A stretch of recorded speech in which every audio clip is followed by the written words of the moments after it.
Noches, hermanos. Vamos a abrir nuestras Biblias en Lucas, en el capítulo 22, y vamos a leer juntos este capítulo. Saben, es el segundo capítulo en cuanto a cantidad de versículos, el segundo más largo del libro de Lucas. Capítulo 1 tiene 80 versículos, este tiene 71 versículos,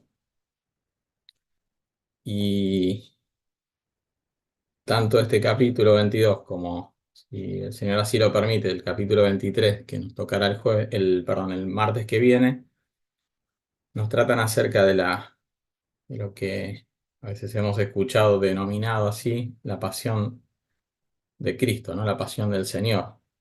Así que vamos a leer estos 71 versículos que comienzan así. Dice: estaba cerca la fiesta de los panes sin levadura, que se llama la Pascua, y los principales sacerdotes y los escribas buscaban cómo matarle, porque temían al pueblo. Y entró Satanás en Judas, por sobrenombre Iscariote, el cual era uno del número de los 12, y este fue y habló con los principales sacerdotes y con los jefes de la guardia de cómo se lo entregaría. Ellos se alegraron y convinieron en darle dinero, y él se comprometió y buscaba una oportunidad para entregárselo a espaldas del pueblo. Llegó el día de los panes sin levadura, en el cual era necesario sacrificar el cordero de la Pascua, y Jesús envió a Pedro y a Juan diciendo: id, preparadnos la Pascua para que la comamos. Ellos le dijeron: ¿dónde quieres que la preparemos? Él les dijo: he aquí, al entrar en la ciudad os saldrá al encuentro un hombre que lleva un cántaro de agua, seguidle hasta la casa donde entrar. Y decida el padre de familia de esa casa: el maestro te dice, ¿dónde está el aposento donde he de comer la Pascua con mis discípulos? Entonces él os mostrará un gran aposento alto, ya dispuesto, preparado allí. Fueron pues y hallaron como les había dicho, y prepararon la Pascua. Cuando era la hora, se sentó a la mesa, y con él los apóstoles. Y les dijo: cuánto he deseado comer con vosotros esta Pascua antes que padezca. Porque os digo que no la comeré más hasta que se cumpla en el reino de Dios. Y habiendo tomado la copa, dio gracias y dijo: tomad esto y repartidlo entre vosotros, porque os digo que no beberé más del fruto de la vid hasta que el reino de Dios venga. Y tomó el pan y dio gracias y lo partió y les dio diciendo: esto es mi cuerpo que por vosotros es dado, haced esto en memoria de mí. De igual manera, después que hubo cenado, tomó la copa diciendo: esta copa es el nuevo pacto en mi sangre, que por vosotros se derrama. Mas he aquí la mano del que me entrega está conmigo en la mesa. A la verdad, el Hijo del Hombre va según lo que está determinado, pero hay de aquel hombre por quien es entregado. Entonces ellos comenzaron a discutir entre sí quién de ellos sería el que había de hacer esto. Hubo también entre ellos una disputa sobre quién de ellos sería el mayor. Pero él les dijo: los reyes de las naciones se enseñorearán de ellas, y los que sobre ellas tienen autoridad son llamados bienhechores. Mas no así vosotros, sino sea el mayor entre vosotros como el más joven, y el que dirige como el que sirve. Porque, ¿cuál es mayor, el que se sienta a la mesa o el que sirve? ¿No es el que se sienta a la mesa? Mas yo estoy entre vosotros como el que sirve. Pero vosotros sois los que habéis permanecido conmigo en mis pruebas. Yo pues os asigno un reino, como mi Padre me lo asignó a mí, para que comáis y bebáis a mi mesa en mi reino, y os sentéis en tronos juzgando a las 12 tribus de Israel.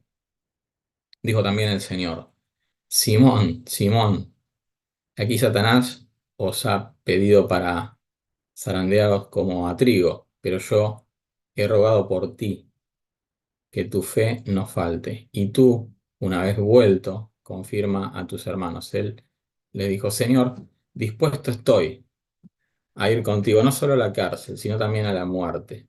Y él le dijo, Pedro, te digo que el gallo no cantará hoy antes que tú eh, niegues 3 veces que me conoces. Y ellos dijo, cuando os envié sin bolsa, sin alforja y sin calzado, ¿os faltó algo? Ellos dijeron, nada. Y les dijo, pues ahora el que tiene bolsa, tómela, y también la alforja, y el que no tiene espada, venga, venda su capa y compre una, porque os digo que es necesario que se cumpla todavía en mí aquello que está escrito y fue contado con los inicuos, porque lo que está escrito de mí tiene cumplimiento. Entonces ellos dijeron, Señor, he aquí, hay 2 espadas, y él les dijo, basta. Y saliendo se fue, como solía, al monte de los olivos, y sus discípulos también le siguieron. Cuando llegó a aquel lugar, les dijo, orad, que no entréis en tentación. Y él se apartó de ellos a distancia como de un tiro de piedra y puesto de rodillas oró, diciendo, Padre, si quieres, pasa de mí esta copa, pero no se haga mi voluntad, sino la tuya. Y se le apareció un ángel del cielo para fortalecerle. Y estando en agonía, oraba más intensamente, y era su sudor como grandes gotas de sangre que caían hasta la tierra. Cuando se levantó de la oración y vino a sus discípulos, los halló durmiendo a causa de la tristeza. Y les dijo, ¿por qué dormís? Levantaos y orad para que no entréis en tentación. Mientras él aún hablaba, se presentó una turba y el que se llamaba Judas, uno de los 12, iba al frente de ellos y se acercó hasta Jesús para besarle. Entonces Jesús le dijo, Judas, ¿con un beso entregas al Hijo del Hombre? Viendo los que estaban con él lo que había de acontecer, le dijeron, Señor, Señor, ¿heriremos a espada? Y uno de ellos hirió a un siervo del sumo sacerdote y le cortó la oreja derecha. Entonces respondiendo Jesús, dijo, basta ya, dejad. Y tocando su oreja, le sanó. Y Jesús dijo a los principales sacerdotes y a los jefes de la guardia del templo y a los ancianos que habían venido contra él, como contra un ladrón habéis salido con espada y palos, habiendo estado con vosotros cada día en el templo, no extendisteis las manos contra mí, mas esta es vuestra hora y la potestad de las tinieblas. Y prendiéndole, le llevaron y le condujeron a casa del sumo sacerdote, y Pedro le seguía de lejos. Y habiendo ellos encendido fuego en medio del patio, se sentaron alrededor, y Pedro se sentó también entre ellos. Pero una criada, al verle sentado al fuego, le dijo, se fijó en él y dijo, también éste estaba con él. Pero él lo negó, diciendo, mujer, no lo conozco. Un poco después, viéndole otro, dijo, tú también eres de ellos. Y Pedro dijo, hombre, no lo soy. Como una hora después, otro afirmaba diciendo, verdaderamente también este estaba con él porque es Galileo. Y Pedro dijo, hombre, no sé lo que dices. Y enseguida, mientras él todavía hablaba, el gallo cantó. Entonces, vuelto, el Señor miró a Pedro, y Pedro se acordó de la palabra del Señor que le había dicho, antes que el gallo cante, me negarás 3 veces. Y Pedro saliendo fuera lloró amargamente. Y los hombres que custodiaban a Jesús se burlaban de él y le golpeaban. Y vendándole los ojos, le golpeaban el rostro. Y le preguntaban diciendo, profetiza, ¿quién es el que te golpeó? Y decían otras muchas cosas injuriándole. Cuando era de día, se juntaron los ancianos del pueblo, los principales sacerdotes y los escribas, y le trajeron al concilio diciendo, ¿eres tú el Cristo? Dínoslo. Y le dijo, si os lo dijere, no creeréis. Y también, si os preguntare, no me responderéis, ni me soltaréis. Pero desde ahora el Hijo del Hombre se sentaré a la diestra del poder de Dios. Dijeron todos, luego eres tú el Hijo de Dios. Y él les dijo, vosotros decís que lo sois. Entonces ellos dijeron, ¿qué más testimonio necesitamos porque nosotros mismos lo hemos oído de su boca? Bien, hasta acá la lectura en esta noche, ¿sí? Un tema, eh, como decíamos, quizás principal, que puede resumir todos estos subtítulos que tenemos y continuaremos seguramente el martes que viene con el capítulo 23, ¿sí? Previo a la resurrección del Señor, es este título de la pasión del Señor, la pasión de Cristo.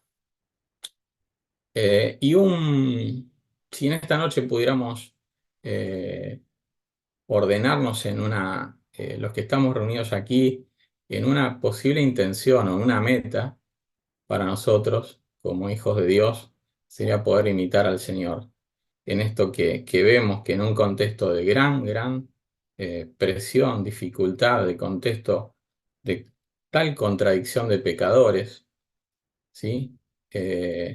Poder imitar al Señor, poder como meta nosotros, poder como Él nos pide, imitarle y poder sacar estas enseñanzas, estas perlitas especiales en la divinidad del Señor, de poder imitarle a Él amando a pesar del sufrimiento, a pesar de un contexto difícil.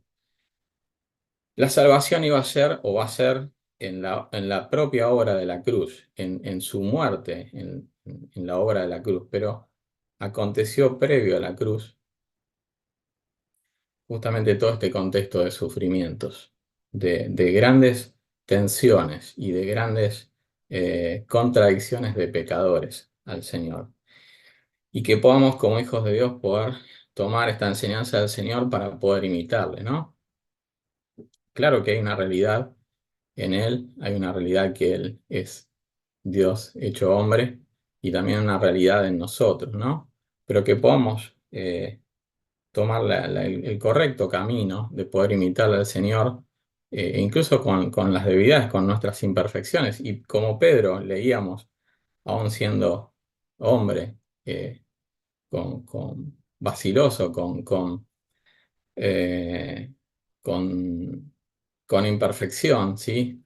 Pero el Señor, vamos a ver que mostraba amor sobre Pedro y en ese sentido muestra amor sobre nosotros, que nosotros podamos imitar este amor del Señor para para con todos, ¿no? Entre nosotros, para digamos, todo nuestro prójimo cercano y por delante, quizás en el futuro, que aún incluso podamos tener a futuro y hoy todavía no conozcamos el prójimo, pero podamos prepararnos para amar como el Señor amó, incluso en momentos tan difíciles como estos. Dice que el capítulo 22 al principio dice que estaba cerca la fiesta de la Pascua, ¿no?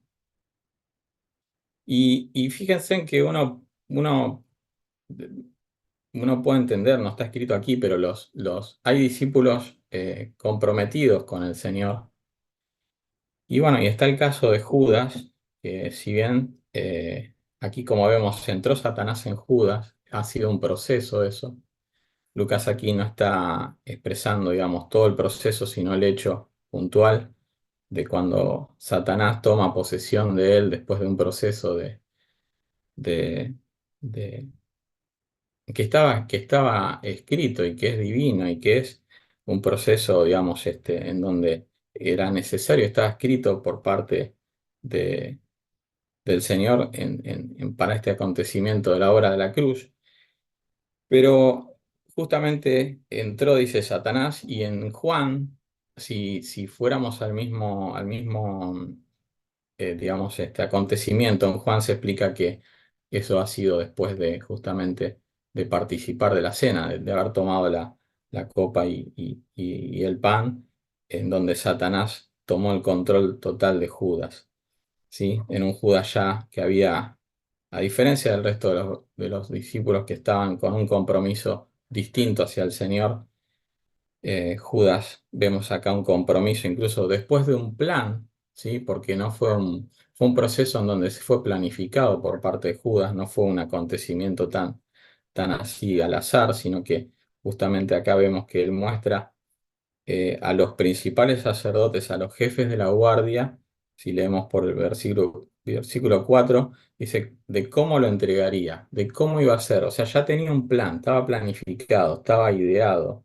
por parte de él, e incluso ellos se alegraron y bueno, y convinieron darle dinero por eso. Era un plan por parte de Judas de, de infidelidad al Señor, de no completar su fe, ¿no? De falto de completar su fe. Justamente un plan planificado, ¿sí? Dentro del contexto de lo que decíamos de tal contradicción de pecadores, del complot que había contra el Señor, Judas entró también aquí en esta primera acción. Comprometido, dice. Buscaba una oportunidad, el verso 6, para entregárselo. ¿A dónde? A espaldas del pueblo. O sea, el plan era parte del plan era que no se entere el pueblo. ¿Sí? El Señor sufrió este complot para matar al Señor, este complot, esta conspiración, ¿sí? De entre muchos. Una conspiración de carácter social y político también. Sí, como sabemos y veremos en capítulo 23, quizás el martes que viene, con todo ese proceso con Pilato, ¿sí? En un contexto político, en un juicio político. Toda esta contradicción, esta confabulación, ¿sí? De carácter irreal, obviamente, armada con historias irreales contra el Señor, con blasfemias, como planteando que el Señor blasfemaba. Eh, Vemos que la pasión del Señor movió este tipo de actos, contradicciones. Hay tres actos contradictorios en este capítulo. El de Judas, miren en menor medida a veces la falta de fidelidad a veces que nos toca a los creyentes, que en algunos de los discípulos disputando, discutiendo a ver quién iba a ser el mayor, y después también de Pedro, ¿no? Con quizás esa nos cuesta decirlo, pero como esa cobardía, ¿no? Y sin señalamiento sobre Pedro, por favor. Pero esa ambición egoísta de los discípulos y este plan, se dice pérfido de Judas, ¿sí? Cómo se muestra los actos contradictorios de nosotros, de los seres humanos, delante de la pasión del Señor. Eh, Cuando seguimos leyendo en la institución de la Cena del Señor, entremos en estos detalles.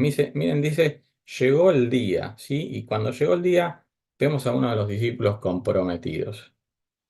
Los discípulos Pedro y Juan dice que recibieron este pedido del Señor, ir y preparar la Pascua, les dijo el Señor. Y ellos estaban dispuestos. El compromiso estaba, ¿sí? El compromiso es un tema que quizás lo tengamos que ver desde un lugar no quiero ser como muy matemático, pero a veces tiene que ver con el porcentaje, ¿no? Tiene que ver con cuál es el compromiso. Todos nosotros estamos comprometidos. Todos, gracias al Señor, tenemos más bien un plan, a diferencia de Judas, que armó un plan para, para el lado de la infidelidad. Todos tenemos un plan, por así decir, o una visión, o un propósito, o un por delante de justamente de compromiso con el Señor, de mejorar, de que Él nos cambie, de que Él nos ayude a crecer en su palabra, de leer más, de orar más. Está nuestro compromiso. Yo siempre digo que, bueno, el compromiso puede tener un porcentaje, ¿no? El 30, no sé, el 50, el 70%, faltan 30 para el 100. Quizás a veces cuando vamos al contexto de Marta y María, las dos estaban comprometidas, quizás una con un porcentaje mayor en la limpieza y en la casa y otra con un porcentaje mayor en el Señor. Y a veces se nos cruzan cosas como puede ser el deporte, la casa, el estudio, el trabajo y los compromisos, ahí es donde el Señor nos pide equilibrarlos, ¿no? Todos estamos comprometidos, el tema es poder estar lo más, con el mayor porcentaje posible, equilibrado para el Señor. Estos discípulos dice que dijeron, ¿dónde quieres que la preparemos? Estamos dispuestos. ¿Dónde vamos? ¿Dónde lo hacemos? Estaban ya dispuestos. Incluso avanzaron como el Señor se los pidió. Miren, lo que les pidió el Señor o lo que les dijo es que iba a haber un contexto en donde les iba a salir en el encuentro, estoy leyendo en el verso 10. He aquí al entrar en la ciudad, os saldrá de encuentro un hombre que lleva un cántaro de agua. Seguidle. ¿Saben? No era normal que los cántaros de agua los lleven los hombres. Lo más natural, lo más normal eran que las mujeres llevaban los cántaros de agua en ese contexto social y cultural. Y el Señor muchas veces nos va a decir, hace esto, y por ahí, desde lo humano, desde lo lógico, veamos alguna especie de posible contradicción, o como que eso fuera raro, ¿no? Para que hagamos esto, pero esto no es lo habitual. El Señor les encomendó a los discípulos algo en un contexto que iban a encontrar, y ellos no vacilaron, fueron. Encontraron al hombre y el Señor les dijo, el padre es familia de esa casa, díganle que el maestro dice, en el verso 11, ¿dónde está el aposento donde he de comer la Pascua con mis discípulos? Y él les mostrará un gran aposento. Las casas tenían como un aposento de ingreso, de recepción y un aposento especial, un aposento alto. Y el Señor dice, vayan por eso, y ellos fueron y encontraron eso, encontraron que este hombre en esta casa les mostró un gran aposento, en el 12 estoy leyendo, alto, ya dispuesto, estaba preparado, estaba amueblado. El Señor encomendó y ellos fueron. El Señor conoce y lo que predice se cumple. Él les dijo, hagan esto, y cuando fueron a hacerlo y cumplieron, eso aconteció y eso ocurrió. Qué importante es y qué patente se ve, ¿no? En este escrito, que el perfecto conocimiento del Señor, de todas las cosas en nuestras vidas. Con su palabra nos dice, hagan esto. Y si somos hombres de acción y de obediencia, lo que Él nos dice que va a ocurrir, ocurre. Dice que Él se sentó, el verso 14, a la mesa. Dice que tomó la copa, el verso 17, y que dio gracias. Gracias al Señor todos los primeros domingos de cada semana hacemos esto. Es una bendición y un reconocimiento al Señor, pero también un agradecimiento de poder estar haciéndolo. Dice que tomó la copa y dio gracias, y que tomó en el 19 sí, el pan, lo partió y dijo, haced esto en memoria de mí. Y en el verso 20 nos habla de un nuevo pacto en su sangre. Y me escribía por acá que tanto el pacto como el pacto viejo del Antiguo Testamento, como este nuevo pacto, tienen las mismas metas. Siempre tuvieron la misma meta. Restaurar, ¿sí? Nuestra conexión perdida con Dios, ¿sí? Restaurar este compañerismo que Él nos planteó y se perdió, y el pacto lo restaura. Y establecer un nuevo pueblo, un nuevo pueblo, establecer un pueblo, quiero decir, justo, que, que refleje el carácter de Dios. Qué bueno es que estamos en este pacto de poder imitarle, de poder reflejarlo y de poder, eh, incluso con nuestras debilidades, poder trabajar para Él y servirle, como vamos a leer más adelante. Dice que el 22, a la verdad el Hijo del Hombre va, según lo que está determinado. Hay un diseño ya determinado por Dios. El Señor avanzaba, el Señor iba, y nos toca hacer nosotros imitar eso mismo. A pesar de las dificultades, a pesar de todo, que podamos avanzar, porque las cosas Él ya las tiene determinadas. Dice en el 24, bueno, que hubo una disputa entre ellos. Y el Señor les dice, no una disputa por quién era el mayor. Bueno, acontece. La verdad que es algo que en el ser humano florece quizás naturalmente. Y el Señor lo que dice es, miren, hay reyes en la tierra, hay gobernantes, y ellos se enseñorean de eso. Eh, y ellos son llamados bienhechores, pero no es así, son crueles tiranos, podríamos decir. Sin embargo, son llamados. Acá no es la importancia del título, dice el Señor, no es la importancia de cómo sos llamado. Acá es la importancia de lo que tenés que hacer y de hacer el bien. Y el Señor muestra su ejemplo, uno de los grandes ejemplos del Señor. Él dice en el 27, yo entre vosotros estoy como el que sirve. Es su gran ejemplo de amor, es su gran ejemplo de acción, de justamente el amor, ¿no? Después vemos entre el 31 y el 34 que el Señor anuncia la negación de Pedro y vamos a tener en el 54 al 62 la negación de Pedro.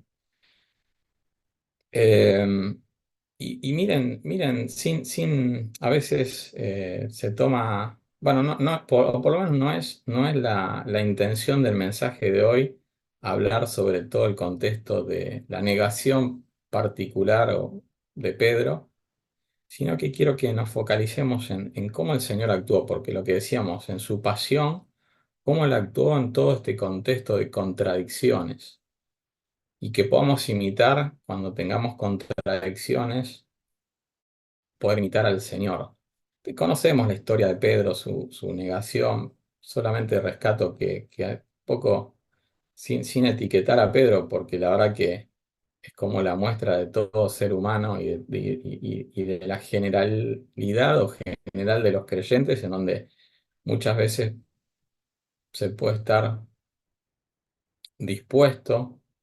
Hay un deseo, miren lo que decía Pedro, yo me anoté aquí, dice, ir contigo, ir a la cárcel e ir a la muerte.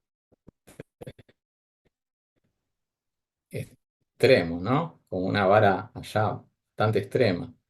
Y el otro extremo fue la realidad que el Señor le dice. El Señor le dice, a ese nivel de extremo, ¿no? Vas a decir que ni me conoces. Él decía, voy a ir contigo hasta la muerte, hasta la cárcel. Y el Señor dice, vas a ir al otro. La realidad es que vas a plantear que ni me conoces.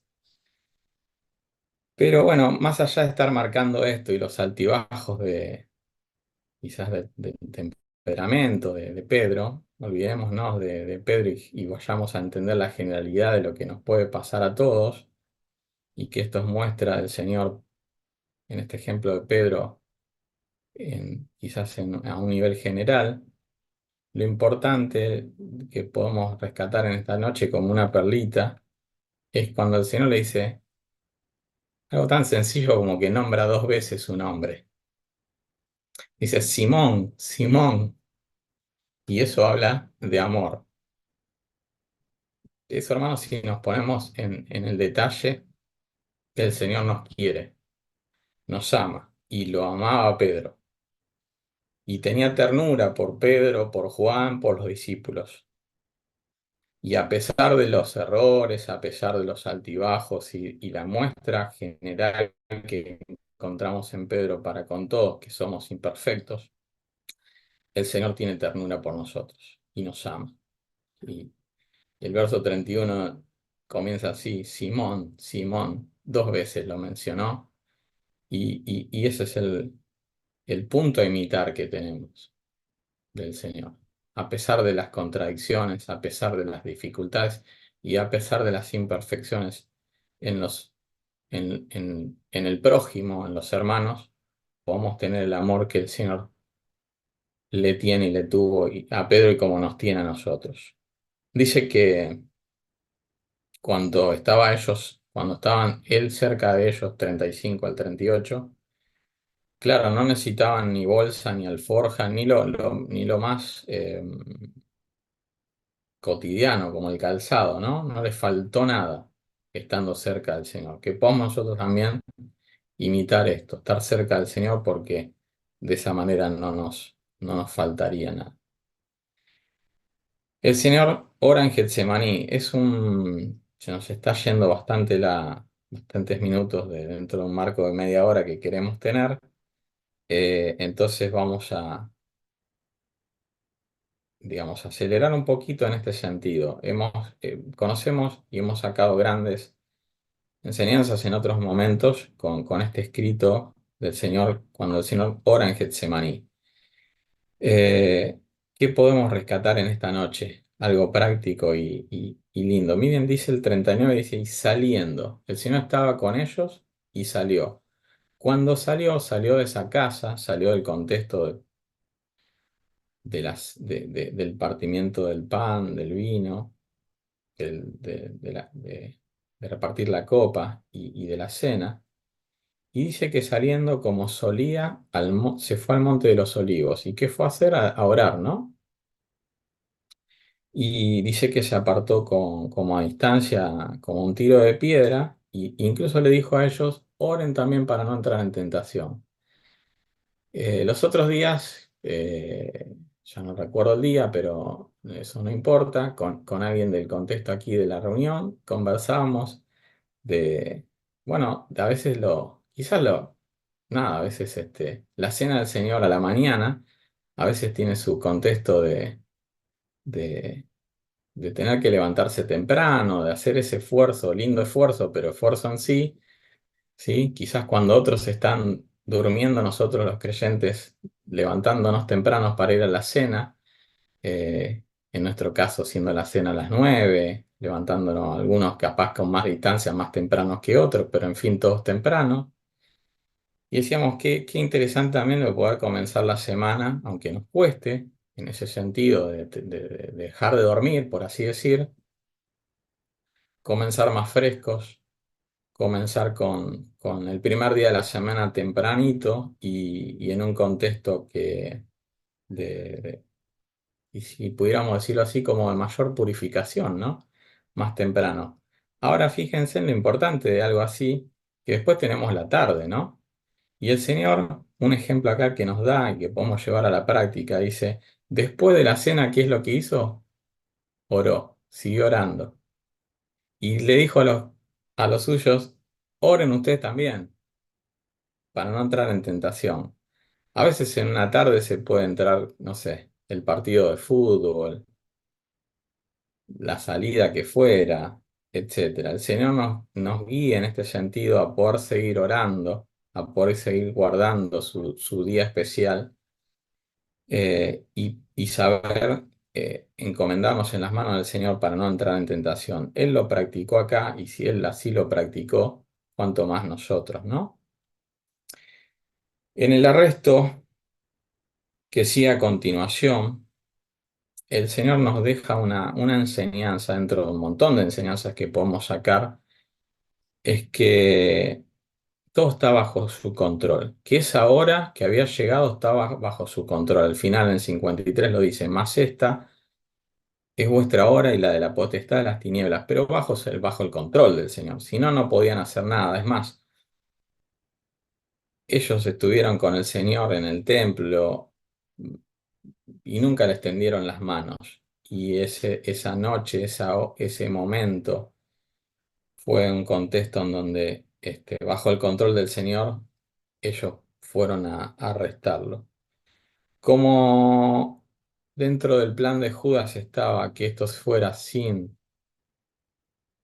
conocimiento del pueblo y sea lo más oculto posible, vemos allí que en los versículos anteriores se expresa también que esto viene aconteciendo desde el jueves a la, a la noche, no a la medianoche. Fue en un contexto donde quizás muchos estaban durmiendo. Y después fue en el contexto del viernes, a la madrugada del viernes, en donde ejecutaron esto, ¿sí? Fueron con palos, fueron con amenazas, y bueno, sabemos ahí Pedro sacó la espada, hirió la oreja derecha, el Señor con ternura la curó. ¿Cuál es la enseñanza que el Señor le dice acá y nos dice a nosotros? Esto era una batalla espiritual, no era una batalla carnal. Y el Señor dice, guarden esto. Basta, basta de la espada. Atiendan esto de una manera espiritual. No atendamos esto de una manera carnal. Y es la enseñanza que nos deja a nosotros para el día a día, que no es una batalla la que tenemos carnal, sino justamente es una batalla espiritual la que tenemos en el día a día. No es con espadas, es con su palabra, es con su espíritu, no es con carros, caballos. No quiere que utilicemos la espada, no quiere que vayamos contra el enemigo atacándolo, sino más bien amándolo. ¿Y cuántos versículos tenemos para justamente reforzar nuestro día a día en ese sentido?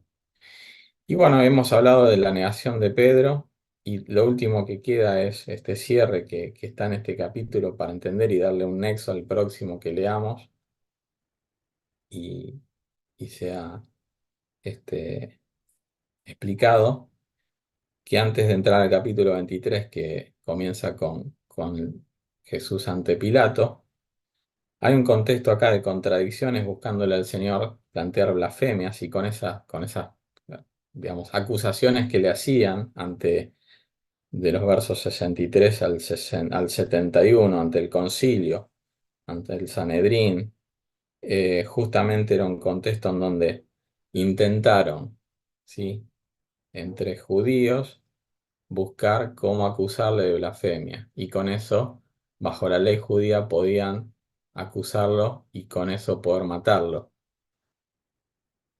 Pero como el gobierno era romano, no podían hacerlo en un contexto de una ley judía, tuvieron que acudir justamente a más contradicciones, más mentiras y llevarlo ante un juicio político, que es el que vamos a poder eh, continuar leyendo en el capítulo 23 el martes que viene. Vemos todas las contradicciones ante el Señor, sociales, políticas, contradicciones de los suyos, contradicciones del entorno.